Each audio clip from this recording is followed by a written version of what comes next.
মৰমৰ ছাত্ৰ-ছাত্ৰীসকল, Newton education ইনষ্টিটিউটৰ সকলোকে স্বাগতম জনাইছোঁ। আজি আমি এটা গুৰুত্বপূৰ্ণ বিষয় লৈ ওলাইছোঁ, কাৰণ আমাৰ হাতত সময় কম আহি আছে। আমাৰ হাতত গুৰুত্বপূৰ্ণ পৰীক্ষা দুটা আহি আছে। এটা হৈছে আমাৰ মেট্ৰিক পৰীক্ষা HSLC 2027 আহি আছে, আৰু এটা HS ফাইনেল 2027। এই দুটা আমাৰ ছাত্ৰ-ছাত্ৰীসকলৰ কাৰণে খুব গুৰুত্বপূৰ্ণ পৰীক্ষা। এই পৰীক্ষাৰ পৰা জীৱনৰ তেওঁলোকৰ লক্ষ্যত উপনীত হ'বৰ কাৰণে এই দুটা পৰীক্ষা ভাল কৰিবই লাগিব। গতিকে আমি আমাৰ ইনষ্টিটিউচনৰ ফালৰ পৰা আমি এটা তিনিটা কোৰ্চ ৰেডি কৰিছোঁ। এটা আমাৰ ইয়াৰ লগতে ইনক্লুড হৈ আছে অল কম্পিটিটিভ এক্সামৰ কাৰণে।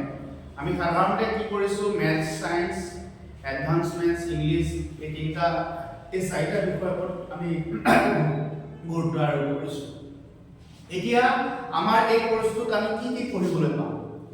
সাধাৰণতে বিভিন্ন ছাত্ৰ-ছাত্ৰীসকলে অনলাইনতো পঢ়ি আছে, অফলাইনতো পঢ়ি আছে, কিন্তু তেওঁলোকৰ মনত এটা কথাই চিন্তা থাকিব লাগিব, আমি এই ফাইনেল এক্সামত আমি কি কুৱেশ্যন পেপাৰ আহিব, কেনেকুৱা পেটাৰ্ণত পঢ়িব লাগিব, সেই পেটাৰ্ণখিনি আমি ইয়াত মক টেষ্টৰ ব্যৱস্থা কৰিছোঁ, লগতে কুৱেশ্যন পেটাৰ্ণৰ ব্যৱস্থা কৰিছোঁ, previous year কুৱেশ্যন পেপাৰ ব্যৱস্থা কৰিছোঁ, আৰু সেই গতিত ৰাখি পেলাই আমি ক্লাছটো আমাৰ এই নিউটনৰ যি আমাৰ এডুকেশ্যনেল ইনষ্টিটিউচনৰ ফালৰ পৰা ইতিমধ্যে এডমিশ্যন চলি থকা হৈছে। কোনোবা ছাত্ৰ-ছাত্ৰীয়ে এতিয়াও যদি আমাৰ ইয়াত পঢ়িম বুলি ভাবিছে, তেওঁলোকৰ কাৰণে আজি এই ভিডিঅ'টো প্ৰস্তুত কৰিছোঁ।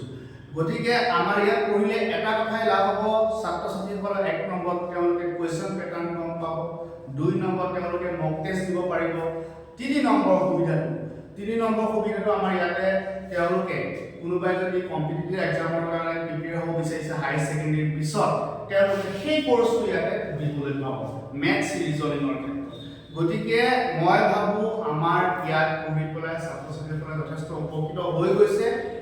এই বৰ্ষটো আমি আৰম্ভ কৰিছোঁ, বৰ্তমান ইতিমধ্যে আমাৰ এডমিশ্যন চলি আছে। কোনোবা ছাত্ৰ-ছাত্ৰীসকলে যদি আমাৰ এই ইনষ্টিটিউচনত এডমিশ্যন ল'ব বিচাৰিছে, তেওঁলোকে ল'ব পাৰিব। ধন্যবাদ।